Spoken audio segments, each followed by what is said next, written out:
Ladies and gentlemen, this is David Mirikitani with another episode of Weighing In, brought to you by USA Wrestling, the national governing body for wrestling in the United States, and by Nike Wrestling. Go to athleteps.com for all of your Nike and USA Wrestling branded gear. Joined today, GT, we talked a lot, but it does my soul good to see you on the air. Good morning. How are you, brother? I'm good, brother. Yeah, excited to be back home. Just back in the US of A. Yeah, you did some traveling for sure, man. And I know you got more coming up. Mark is on the train this morning, so we'll try to hold the fort down without him. Good. It's always funny, GT, like when we prepped yesterday, we're like, well, we'll see how many weight classes we get through, right? Like for our picks. And then, Of course, news breaks. So let's start with our good friend Annie Hamilton, one of the best in the business at getting real stories, posted an article yesterday on Flow Wrestling. I'm just going to read the title. NCAA considering reduced penalties for gambling-related suspensions. The NCAA is considering reducing gambling-related punishments, which could impact Iowa and Iowa State wrestling this season. I'm going to read this. It is fairly short. And then we're going to talk about it. And these are the opinions of David Mirikitani and Grant Turner and not those of USA Wrestling. The NCAA is reconsidering its gambling penalties for those who don't wager on their own teams, and it could mean reduced sanctions or perhaps none at all for some of the Iowa and Iowa State athletes involved in the sports wagering investigation. On Wednesday, the NCAA announced that its Division I council, at the request of the Collegiate Commissioners Association, has directed the D1 Committee on Student Athlete Reinstatement and Legislative Committee, quote, to re-examine the legislation and application of reinstatement guidelines for student athletes who engage in sports wagering, closed quote. The committee is expected to review and finalize its recommendations by mid-October before a council coordination committee vote at the end of the month. The ruling could be applied retroactively to those who are facing loss of eligibility. In August, Iowa announced that 7 current student athletes were facing a loss of eligibility after being involved in the state division of criminal investigation sports gambling probe. The news release comes roughly 3 months after the school revealed that at least 26 student athletes in 5 sports, including wrestling, were under investigation. The school has not released the identity of those involved or their punishments, citing privacy laws. In May, the NCAA modified its sports wagering reinstatement guidelines for all violations reported on or after May 2, ruling that the student athletes who bet on their own games, knowingly providing information to those involved in sports betting or wager on other guidelines at their school could potentially face permanent loss of eligibility. The guidelines also took into consideration the cumulative dollar value of wagers. The NCAA is apparently considering a 3-strike policy for those who don't wager on their own teams. Here is the proposed punishments according to the NCAA release. On a first offense, eliminate penalties that result in student athletes being withheld from competition, regardless of the dollar value of the wagers and including bets placed on other sports at a student athlete school, and require education on sports wagering rules and prevention. 2, on a second offense, potentially involving withholding penalties depending on the dollar value of the bets in question. On the third or subsequent offense, resulting penalty could be a loss of 1 full season of eligibility. There's so much to unpack here, GT. I will first try to summarize that shortly, the facts, and then we can get into opinions. Basically, 3 strikes. First strike, you do education. Second strike is so vague. I mean, you couldn't take this to a business meeting if your life depended on it. And the third is vague because it says could be a loss. So they've capped it, but it doesn't have to be. We've talked about this on the air. This feels like a victimless crime. I understand that, like, you went to Iowa State. I went to Iowa State in my career. If the athletes tend to hang out together, even in junior college, the athletes hung out together. There's obviously not a lot of junior college gambling, but like if I know the soccer team is their star forward is injured and they're probably not going to score, that can impact wagering. I have said all along, I thought they'd figure a way out of this. I didn't think that this would be the path, but it certainly feels like they're going to get fixed. And you were not on the air with us, but Nelson Brands posted on Twitter or X or whatever you want to call it. I'm just going to call it Twitter from now on. I don't care. Posted on Twitter that he didn't know any better. He missed the meeting. He opened up a DraftKings account, put in $5, got $200 worth of bets. Would never have done it if he hadn't known. He pulled it down, but it was screenshotted by enough people that it got out there in the metaverse, universe, whatever you want to call it. I will let you have the floor, sir. What do you think? Well, I think there's a lot to unpack, as you said previously. Like there's lots of ins and outs in this. And once again, I would like to also mention that David and I are not lawyers, nor do we work in NCAA Division I compliance offices across the country. I think from an outsider's perspective, which is totally my opinion and the outside looking in on a lot of this stuff. I mean, once again, as a Division I athlete, I went through all the compliance meetings. There's a day that you guys go and you basically sign everything for everybody. I mean, I'm talking, basically athletic department paperwork, basically conference paperwork, NCAA paperwork, whatever the university guidelines paperwork. Like there's a lot of different entities that basically govern student athletes in all aspects. So once again, gambling is the caveat to what we're basically talking about now. I mean, even when, I don't know, back in the day, like fantasy football, like was considered to be like a form of whatever it is, gambling, right? Yeah, because it's a payout. It's like, you're worried about like whether or not at the end of the year you get your $25 back that you put into the fantasy football thing with your buddies. But like, it was like a whole thing, right? So I think there's been a lot of like this probe, like where did it start? Why did it start? Why was it targeted? All of these other things. But I think the biggest aspect of this is going to be a dumpster fire if it comes back and they're like, oh, sorry, my bad. These athletes are actually fine. And, they're not going to lose their season because a lot of and once again, this is not just specifically wrestling related. We're using wrestling as the scope on this, but like there's other athletes that have been affected by this during their seasons. Football in particular. Football's already been impacted, right?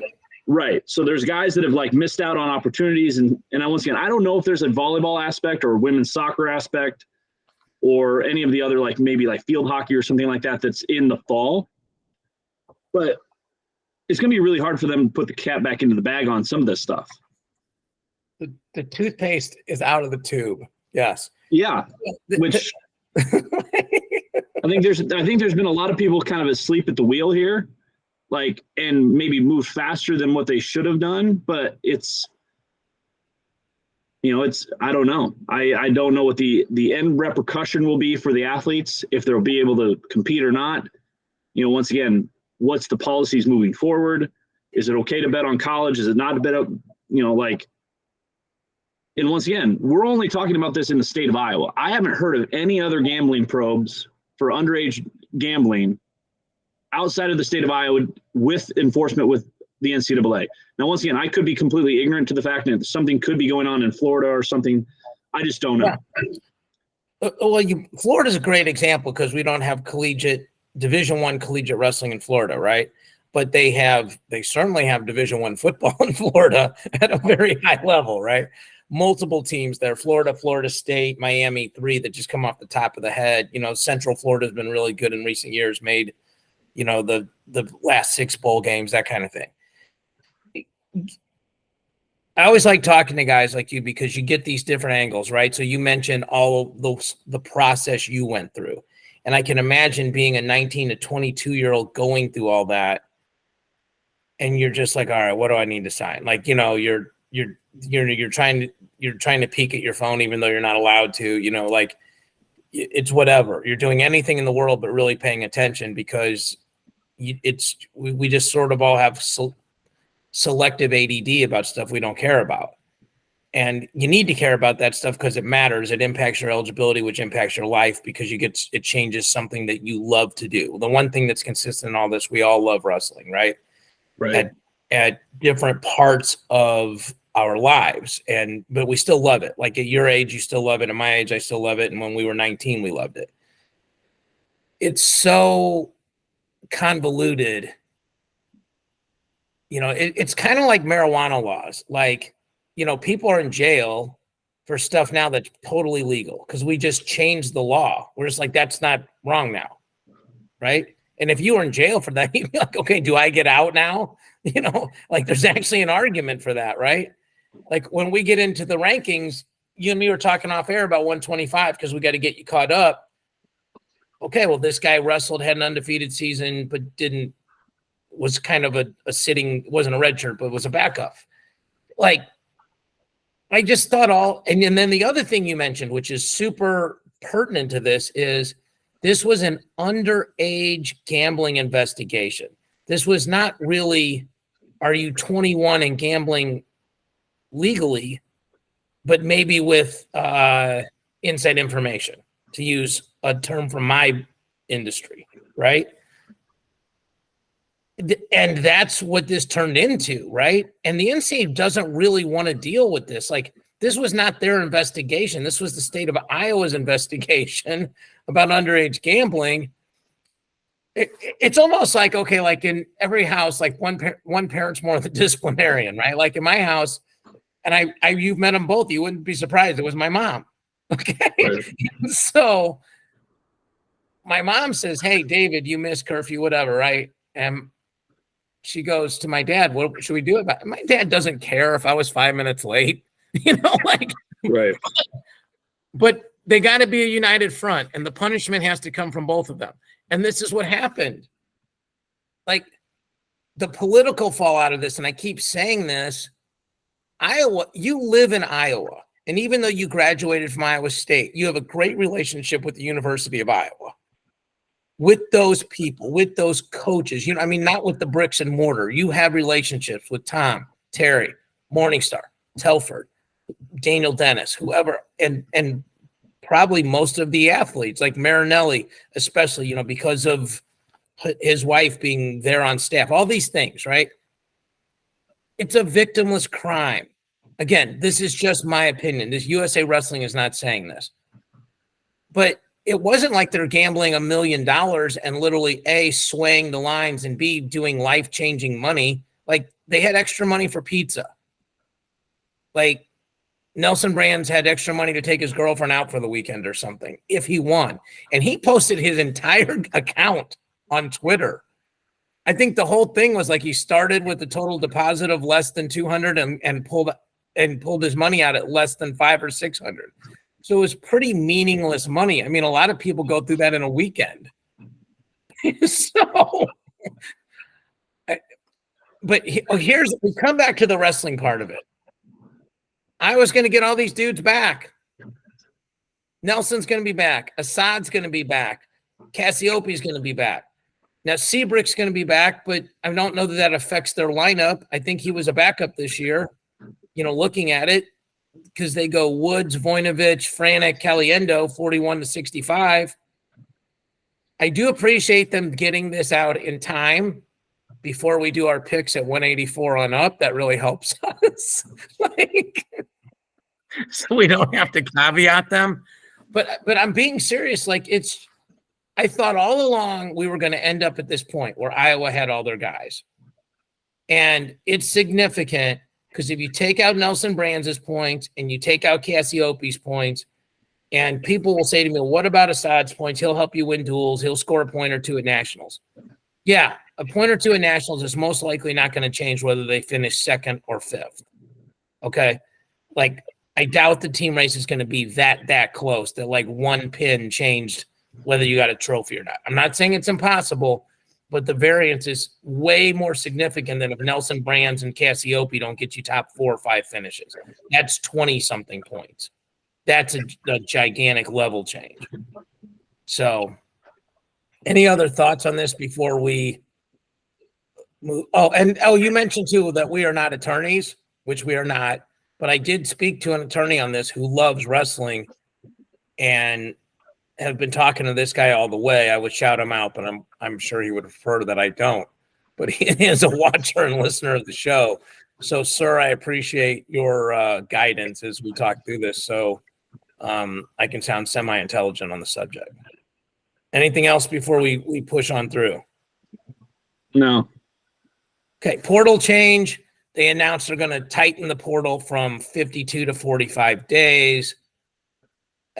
Again, this just all feels like window dressing, right, GT? Like, I mean, if anything, people just go in just in case they need to, and then they can come out. I think that's the only thing you'll see, right?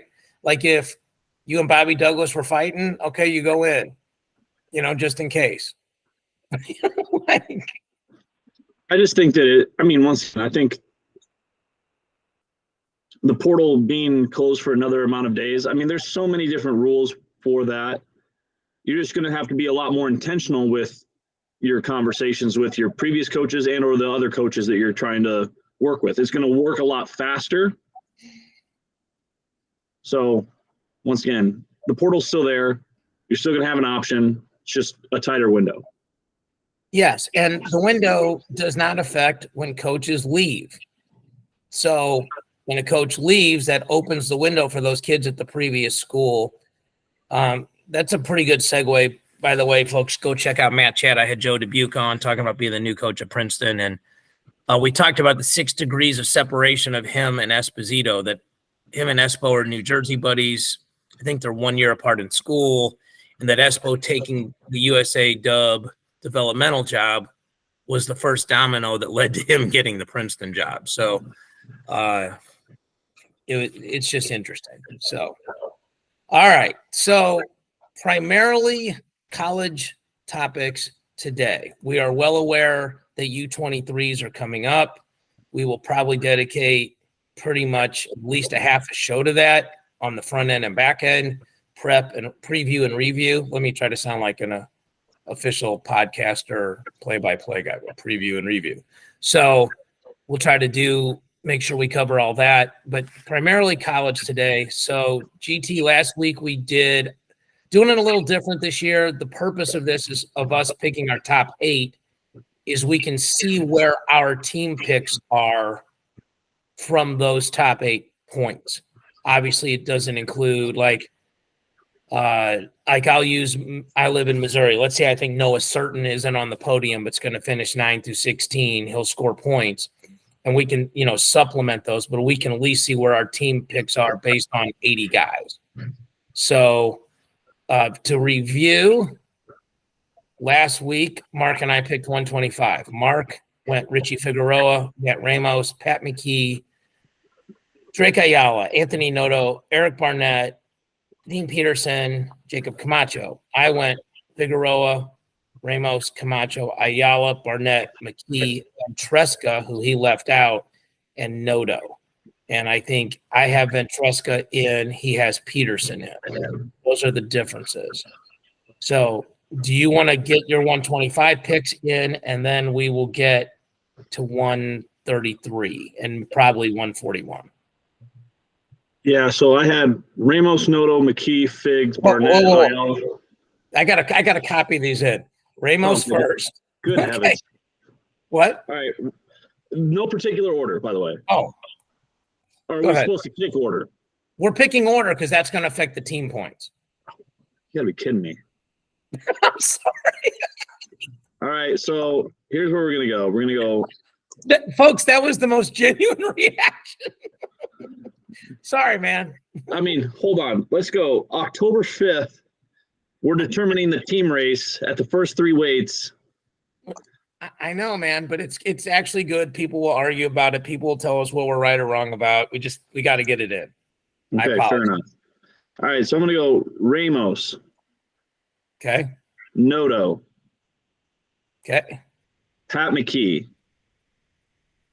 Okay. Figs. Okay. Barnett. Okay. Ayala. Okay. Camacho. Okay.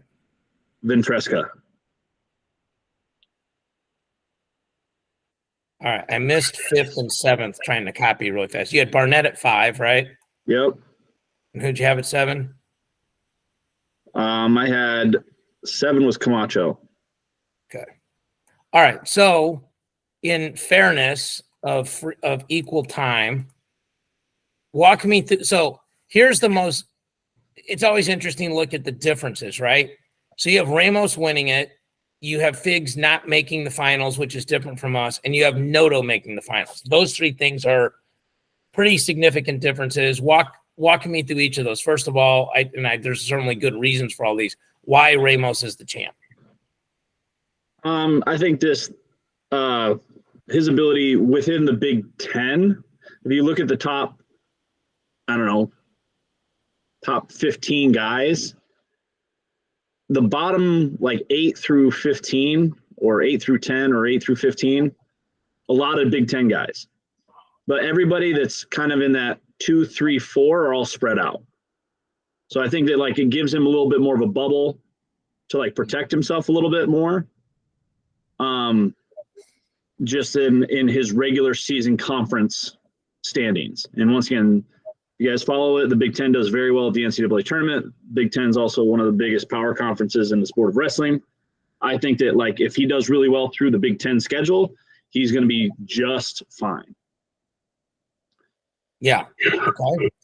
Noto finals. So just so you know, Mark and I had talked about last week that sometimes when you're from these smaller conferences, which is sort of the opposite, I was going to say anti-Big Ten, but it's not pro or anti.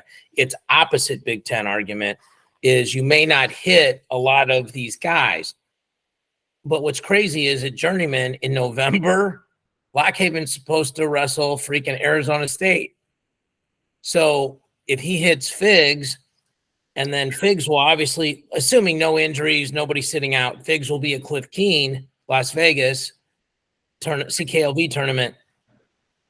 Then he's going to see a ton of these guys. Like that's where he saw Ramos last year. A ton of the Big Ten schools go. So he will have sort of placement stuff. Like this is very much like the year when Joe Colon beat Tony Ramos at Midlands, right?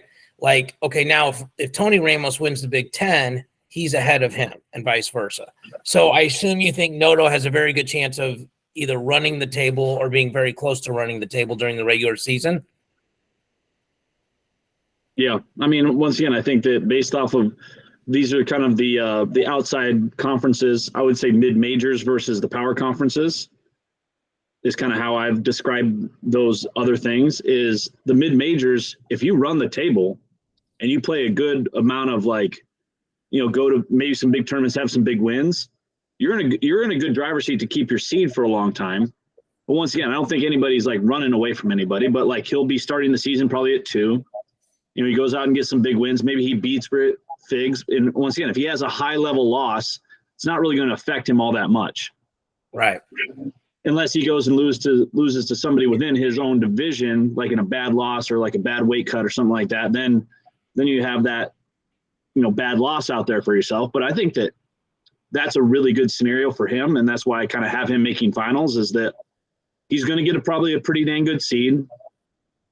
And if he does have a bad loss, then he's still probably going to be on the bottom because all those other guys are going to have bigger wins because they wrestle each other all the time. So if he loses his 2, he's probably going to drop to probably a 6 and outside of what all those other guys do. And then which keeps him on the bottom. So once again, that's my 50,000 foot view. No, that's very high level. This is the reason why you pick Lachlan McNeil. Like you think the right way. There are things here that are going on that are very smart. Noto's like probably the biggest wild card to me, right? Because he's good on top. That has been minimized this year because of the 3-point takedown. I mean, there's just no doubt about it. Like, you can take me down, I get away, but if I can ride, if you pick down, then it's sort of 2-2 or 2, I get 2 escapes, you pick neutral. Now you get 1 takedown, I get 2 escapes, you still win the match. So some of the top value has been minimized. On the other hand, he's actually good on top in terms of turning people. And there's supposed to be more of an emphasis on not just riding. And so like his style and Fig's style are like their strengths are sort of polar opposites, right? Like Figs is a high level freestyle guy, really good in neutral, can ride when he needs to, but that's not his fastball, right? His fastball is on his feet. Noto, certainly good on his feet, but his fastball, his differentiator is on top. So like that match, Figs getting the first takedown is probably more likely Noto could come back from than the other way around. Like if Noto got the first takedown and could ride out a period, now you're 3-0 plus riding time, plus you're not going to pick down the next period. That's a steeper hill. Tied to all that, before we jump into 33, when Joe Dubuque was on, I asked him what he thought of the new rules. One of the things he said, which I thought was interesting, was the new rule makes third period comebacks a lot easier. And the math of it, I mean, without gawking into specific details, it just makes sense. You know, if you take me down, let me go, it used to be a 1 point spread, right? 2 for 1, 2 for 1, 2 for 1. And then if you finish on top, the last one's 2 for 0. Now it's 3 for 1, 3 for 1, and the last one's 3 for 0. So it's, you know, it's almost like these backgammon jumps. Like the jumps are bigger. So you can, you know, catch up a lot quicker. So that's certainly something to keep an eye on. All right. We're going to go to 133. Wynn just posted their rankings yesterday, and I'll talk to my guy at Fantasy Grade, which will do the cumulative rankings.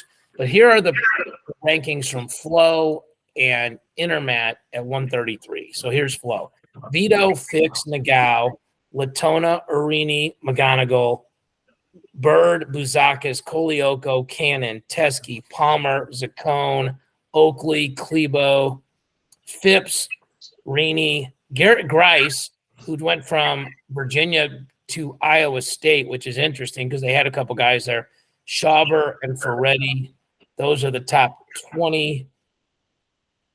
Intermat, probably hear a lot of the same names, almost all of them. Vito, Fix, Nagao, Latona, Arini, Bird, Kolioko, McGonigal, Buzakis, Palmer, Chance Rich, but I think I read an article that said Chance Rich not wrestling. John Carter, so that'll be interesting to see if he's still wrestling. Cannon, Teskey, Zaccone, Schauber, Grice, Drury, Rini, Klebo, Phipps. Probably the only name that's not in the top 20 that like is at least like, is Jake Gleva, because he's done well at nationals before. So I'll tell you what I think about this weight, and then, you know, we can put our picks in. To me, it feels like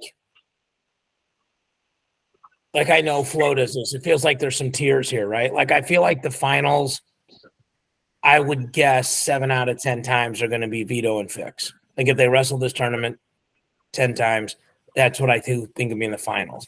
And I feel like Nagao is the only one that if he crashed the party, I wouldn't be shocked. I'd be surprised, but not shocked. But if you took any of these other guys and said one of them beat Vito or one of them beat Fix, I'd be like, wow. Okay, Nagao feels like he might have the right style. Like if he can make it 0-0, his top game really changes the game. And as good as he was in Minnesota, he's going to be working out with Gilman and people like that at Penn State. So it's going to be even – it feels like he can jump another level. So – the next tier down, for lack of a better phrase, like the Latona, Arini, McGonigal, Bird, Buzakis, Kolioko, I feel like I'd stop at Cannon on the Flow list, and pretty much the same list. Like they just have Cannon lower. But those are all guys that have played. Your thoughts on 33, and then we can put pen to paper on this. All right. So as far as I would say my picks or like my thoughts. What do you want my picks or my thoughts? Just thoughts. We'll do picks in a minute. Okay. So thoughts on this. Once again, I think that you've hit it nail on the head. I think there's a clear-cut tier at Vito and Fix. Just with historical context, right? They've been really good for a really long time. Both have succeeded on the freestyle stage, so they've had a little bit more of like a aura to them with being world champ and world silver medalist, both in freestyle wrestling for Team USA. plug for USA Wrestling on USA Wrestling's podcast. Here we go, baby. Let's go. Let's go, baby. So with that other part of this being said, there is a lot of All-Americans still on that list within this 33-pound weight class. I mean, Bird, Cannon, Kairini, Latona, Nagao. There's a lot, and I think, there's, I want to say maybe one other guy in there. I could be missing that, but there's a lot of other proven talent is basically what I get to. And then that maybe makes that other tier of like, hey, they've already been there, done that before type situation. And then you have some other guys that are coming up that maybe could make a run, like, Bouzakis. Like that's a wild card, right? And we've seen now at the NCAA tournament, a lot of young kids having a fair amount of success, punching through that ceiling a little bit and displacing some of those guys that have already been there, done that, or proven talent with that one tier. So that's kind of how I feel about 33 for sure. I think that there's aspects of with the rule changes that could give some of these guys leverage. Once again, you're going to see a lot of maybe like head scratching results because you just don't know what you don't know with the new point structure of how the takedown rule is going to be, the 1-2 or 2-3-4 back point system. So there isn't an aspect of that. We still have the out of bounds rules and all these other things. So there's going to be a lot to unpack here when it comes to scoring, which could then, once again, some of these guys are really talented on top. You can see a lot of those things going their way. Even if they get like a couple of takedowns and get 2 turns, all of a sudden it's 12-0. There's a lot of unknowns when it comes to this 3-point takedown, particularly. Like you were saying, like getting one at the end of the period, that's a 3 rip. We used rip last week in your honor. Thank you. Appreciate it.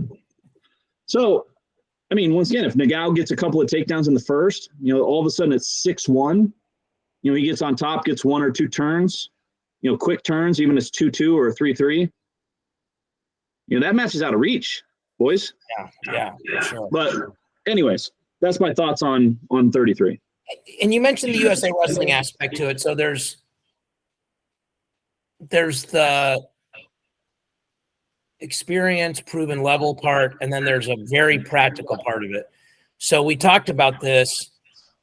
The Pan Am qualifier for the Olympics is the week between the conference tournaments and the NCAAs.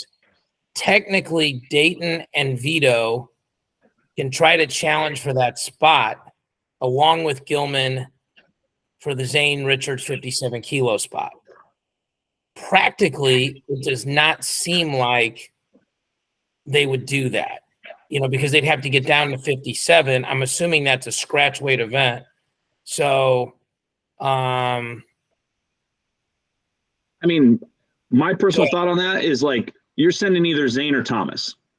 Right. I mean, I don't think that those guys want that particular, with the Olympic trials being 6 weeks later.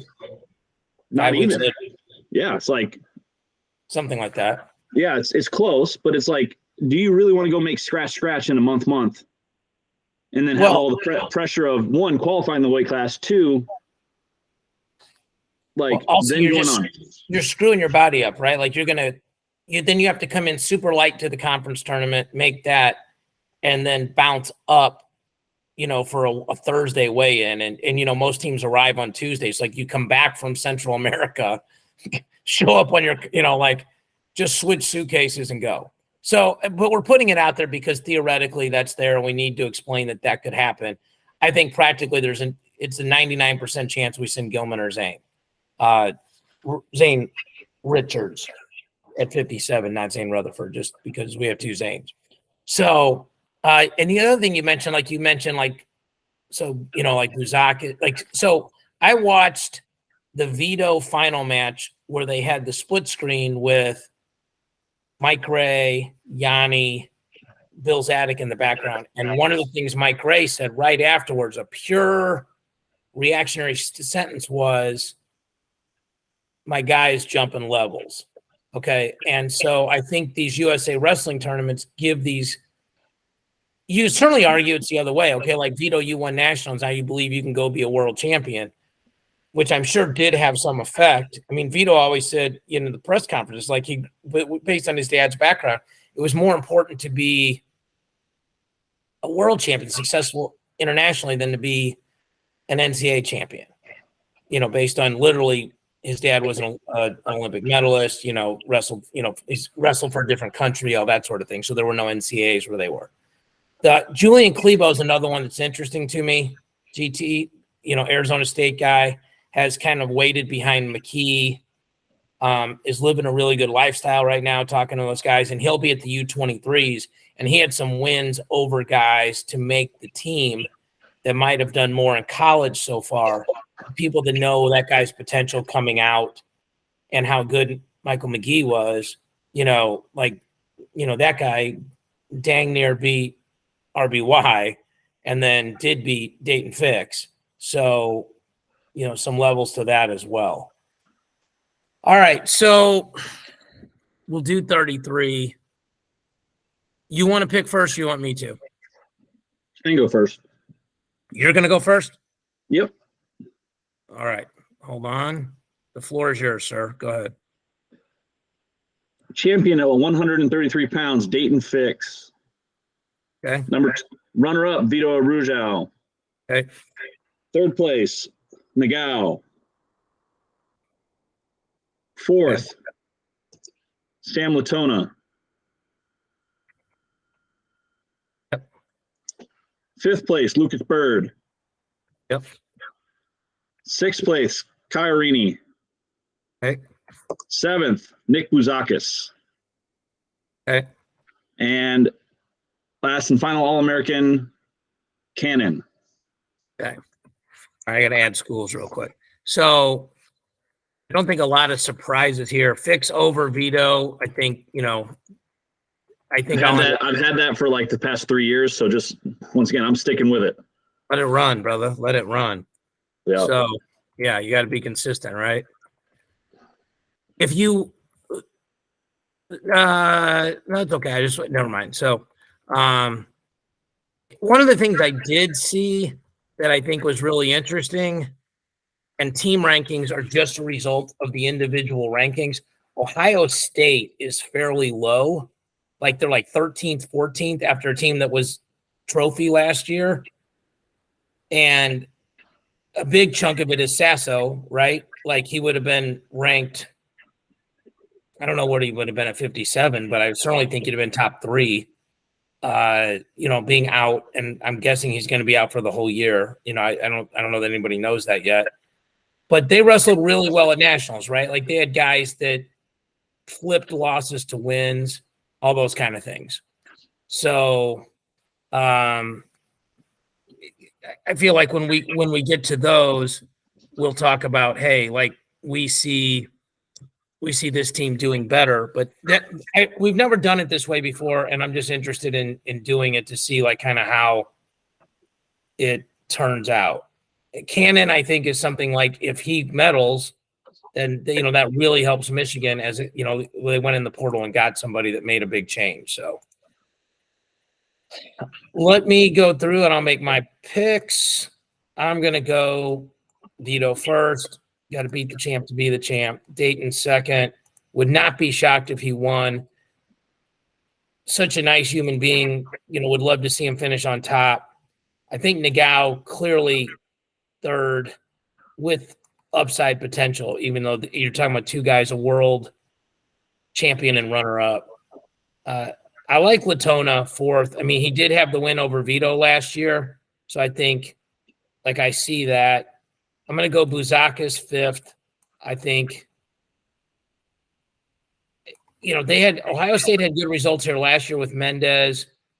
I mean, they were talking like Bouzakis was drinking like 4 monsters a day or something. So I think if they just get that out and he gets 7 hours of sleep a night, like that might help him not be super caffeinated the whole time. So then I'll go Bird.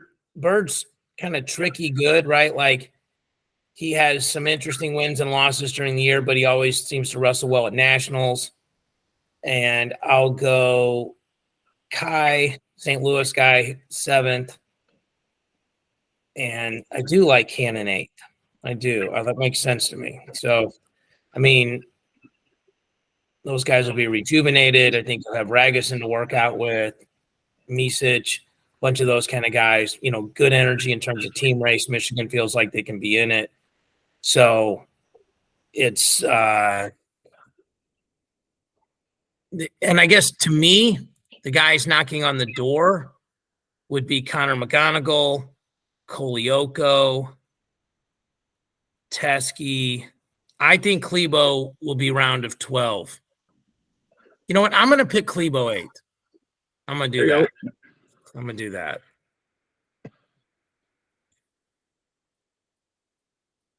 So not just we have at least one in and out different there. And you know, 8th, a lot of it is where'd you fall in the bracket? Which round did you lose? Who'd you have in the blood round? Sometimes you get in because a guy gets injured, you know.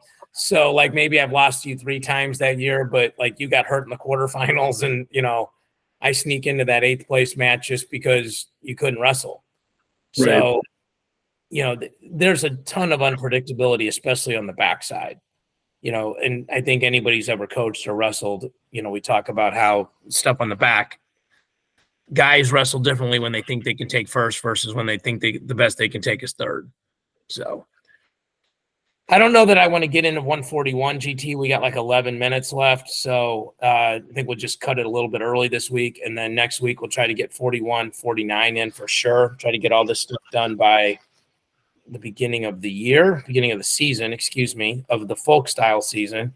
There is no off season, especially here at USA Wrestling, because Gary Abbott would argue that November to March is the off season. So you got to remember, in Olympic year, we got extra wrestling. We got a lot more stuff going on. We got Olympic qualifiers and we got all sorts of other stuff. Bill Farrell, US Open, and that's what we're talking about. Okay, so like the U.S. Open, we'll walk through that procedure again. But the U.S. Open, there is no Vegas tournament, which we typically consider the U.S. Open along with like 9 other tournaments, right? Like World Team Trials for age group, Western Regionals have been there, Masters Nationals. This year, this is the tournament that's in Texas that Spencer Lee won 4 years ago, and it's one of the ways to get into the Olympic trials. So you will see some collegiate guys wrestling there, which is interesting. So the other thing, I talked to a high school coach, and he explained to me that the U17 world champions have qualified for the Olympic trials, but the U20 world runner-ups, for example, have not. So his example was Ladarian Lockett is in the Olympic trials, and Luke Lilladale isn't. So, you know, I think Luke Lilladale will probably go to the U.S. Open. You know, I talked to his coach, he's basically wrestling like a senior level athlete now and wrestling some high school matches, to obviously help Sem. Sem should be really good this year, by the way. So anyway, we'll get Mark's picks next week. I'm sure he'll tell us why we're both wrong. So, and if you can stick around for 30 seconds, I got something to ask you after we sign off. For GT, for Mark, I'm David. Thank you guys for watching and listening. We'll speak to y'all next week.